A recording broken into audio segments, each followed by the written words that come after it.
Morning, Mr. Harshana. Good morning. සමහර agencies වලින් කියනවා පවුන්ඩ් 2000 3000 ගෙවලා යුනිවර්සිටි එකකට යන්න පුළුවන් කියලා UK වල.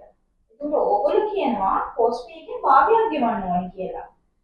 ඇයි එහෙම කියන්න හේතුව අර විදිහේ පොඩි ගාණක් ගෙවලා යුනිවර්සිටිස් වලට යන්න පුළුවන්කම තියෙද්දි ඔයගොල්ලෝ පෝස්ට් පේ එකෙන් භාගයක් ගෙවලා යන්න කියලා ඉවරලා ස්ටුඩන්ට්ලට යන්න තියෙන chance එකක් නැති කරන්නේ ඇයි? පවුන් 2000 3000 නෙමෙයි ඊට වඩා අඩු ප්‍රමාණයක් ගෙවල ඉවරලත් අපිටත් පුළුවන් UK යුනිවර්සිටි එකක වීසා එක ඔයගලන්ට කරලා දෙන්න. හැබැයි ප්‍රශ්නේ පටන් ගන්න ඕගොල්ලෝ UK වලට ගියාට පස්සේ.